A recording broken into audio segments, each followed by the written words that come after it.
L'intelligence amplifiée, c'est quoi?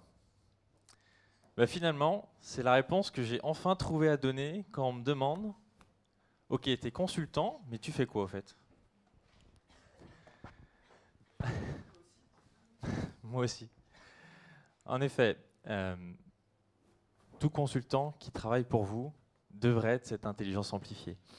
Le levier qui va actionner toutes les techniques qui sont disponibles, toutes les données qui sont disponibles, pour vous apporter les éléments les plus pertinents au moment où vous en avez besoin, quand vous en avez besoin pour prendre vos décisions. Est-ce que c'est nouveau? Oui et non. Non, parce que si on retourne dans la voiture, on était tout à l'heure, la carte Michelin, c'était déjà de l'intelligence amplifiée.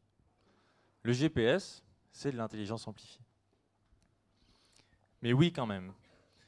Pourquoi? Parce qu'avec les progrès qu'on a fait en termes de visualisation des données, qu'on a fait essentiellement aussi en termes d'interaction homme-machine, et beaucoup à travers du langage naturel maintenant. On peut très bien imaginer, par rapport à notre problème de prise de décision tout à l'heure, une solution très simple. Une solution qui est simplement demander à son ordinateur de bord, je sors ou pas? Et cet ordinateur de bord, il sait que vous êtes sur l'autoroute. Il sait que vous êtes en famille, il sait que vous avez besoin de rentrer chez vous, il sait que vous avez un enfant derrière, il sait quel est le trafic, il sait ce qui va se passer si vous sortez, il peut calculer ça très très vite. Et les 3 secondes, c'est très long pour lui. Pour vous donner une réponse très simple, aussi en langage naturel, sort, ou ne sort pas d'ailleurs. Et à la rigueur, il n'y a plus qu'à ce que l'ordinateur de bord choisisse directement, lui directement, de tourner le volant pour vous faire sortir. Et enfin, a priori, les voitures sans chauffeur arrivent peut-être bientôt. Et d'ailleurs, du coup, ça amène quand même une question. Quand on voit ça, c'est jusqu'où ça va aller? Jusqu'où ça va aller? L'année dernière, on vous parlait de cognitive analytics. On était beaucoup sur la partie intelligence artificielle. Et on avait encore un prisme qui était très orienté sur la technologie en elle-même, toutes les potentialités que ça allait pouvoir dégager, cette technologie. On était moins sur le pourquoi on allait l'utiliser. Et du coup, quand on est encore beaucoup sur les potentialités, on est un peu dans le début de la courbe du Gartner, là, le hype cycle, on va décoller. Donc ça génère des fantasmes incroyables, ça génère aussi pas mal de peurs parfois. Et il y en a eu, des peurs, il y en a encore, il y en a qui parlent même de soulèvement des machines, par exemple. Donc, je voulais choisir entre Terminator, Matrix, quel est le futur que vous avez envie d'avoir. Non, ce que j'aime bien avec l'intelligence amplifiée, c'est que ça va redonner la priorité à l'humain. L'humain est, en tout cas aujourd'hui, toujours nécessaire pour prendre en compte des notions qui sont impossibles ou très compliquées à programmer aujourd'hui. La sémantique Mathieu, les particularités culturelles, de la créativité. Plus important, l'humain, il est toujours nécessaire aujourd'hui pour savoir quelles sont les bonnes questions à se poser. Alors du coup, quand on parle de questions, on comprend à peu près le principe de l'intelligence amplifiée. On voit que c'est pas de la science-fiction, en tout cas pas de la science-fiction qui fait peur, enfin j'espère. Mais concrètement, comment on commence? Comment on y va? Le plus important, justement pour pas répéter un peu peut-être les travers de l'année dernière, c'est de se focaliser sur les cas d'utilisation, en se posant quelques questions essentielles. C'est quoi les informations que j'aimerais avoir pour pouvoir avoir un avantage métier impactant? À quel moment j'ai besoin de ces informations? Sous quelle forme j'ai besoin de ces informations? Comment je souhaite accéder à ces informations? Et pour savoir si l'intelligence amplifiée est potentiellement une réponse à ces questions-là, on peut avoir une grille de lecture très simple, 3 V. On a souvent fait 2, 4, 5 points. Moi j'ai 3 V.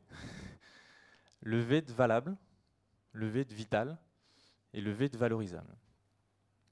Le V de valable. Est-ce que l'activité dont on parle peut être codifiée, peut être programmée? Alors j'aimerais prendre un exemple où on a souvent eu des articles sur les robots qui allaient nous remplacer, certaines catégories d'emplois, des domaines d'activité qui allaient être complètement remplacés par des robots. Un domaine d'activité où on n'y pense peut-être pas forcément tout de suite et qui est un peu choquant, la justice. Aujourd'hui en France, si on parle du process de remise en liberté, on a des psychiatres qui font des interviews sur les détenus, qui remettent un dossier d'experts, qui permettent d'alimenter une prise de décision par le juge. Aujourd'hui, ce processus-là, sa performance, est inférieure à du pile ou face. c'est pas moi qui le dis, hein, c'est des rapports qui sont publics dans la Cour des comptes, inférieur à du pile ou face. Et pourtant, on a des outils statistiques qui existent, qui permettraient d'avoir une performance bien supérieure. Et ce qui est intéressant avec cet exemple, c'est qu'on n'est pas en train de dire qu'il faut utiliser l'outil statistique pour prendre la décision, on est en train de dire que l'expertise qui a été utilisée pour éclairer la prise de décision du juge pourrait peut-être être meilleure, pourrait peut-être être amplifiée par la technologie. Le V comme valable. J'avais un deuxième V, c'était V comme vital. Est-ce que la technologie est vitale? Est-ce qu'elle est indispensable pour réaliser l'activité dont on parle? Est-ce que les compétences, la cognition humaine est limitante pour réaliser l'activité dont on parle? Un exemple français, Dassault Systèmes et son logiciel Perfect Shelf, qui commence à exister depuis quelques années, 3 ans je crois, et qui commence à vraiment s'implanter. Et ce logiciel, finalement, il fait rentrer d'une certaine façon le management visuel, dont on parle aussi pas mal, dans une nouvelle ère, l'ère de la réalité augmentée. Perfect Shelf, c'est un outil qui permet pour les sociétés de distribution de modéliser dans un environnement de réalité virtuelle complètement immersif en 3D tous les rayonnages d'une grande surface et de pouvoir, en direct, simuler des positionnements de produits et voir les impacts que ça va avoir sur les ventes, en prenant en compte les données de tickets de caisse, les comportements clients en magasin, les différents impacts des différentes marques. Et vous vous imaginez tout de suite qu'une société de distribution qui fait venir par exemple une marque dans une phase de négociation pour savoir quel va être le positionnement produit dans le magasin, en phase de négociation, si elle arrive à faire venir son client dans cet environnement complètement immersif et lui montrer si tu places ton produit sur ce rayonnage-là, voilà ta performance. Si tu le places là, tu vas voir tout de suite quelle est ta performance. V comme vital. Le troisième V, le V comme valorisable. On est dans le business, on cherche à faire de l'argent ou des réductions de coûts. La technologie peut le permettre aussi parfois. Un exemple, cette fois qui nous vient des États-Unis, où la technologie Watson a été expérimentée par une mutuelle.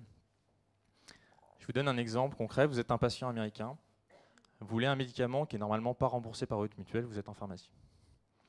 La pharmacienne doit appeler un call center d'infirmière pour poser quelques questions avec l'infirmière, avoir un autre diagnostic, et pour in fine que la mutuelle se prononce si, oui ou non, elle accepte de rembourser votre médicament. Aujourd'hui, ce process-là, c'est un plateau de 3000 infirmières et un temps de traitement. J'ai fait trop long? Non, pardon. 3000 infirmières et un temps de traitement de 20 minutes. Ils ont expérimenté la technologie Watson, la technologie cognitive d'IBM, pour amplifier et pour aider les infirmières dans leur diagnostic. Résultat, temps de traitement 8 secondes.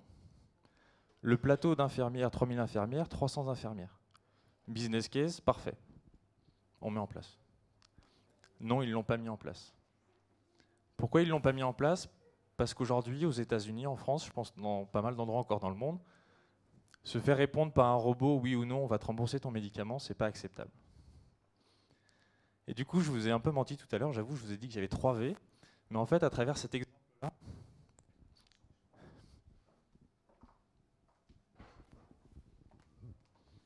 je suis amplifié par le nombre de micros.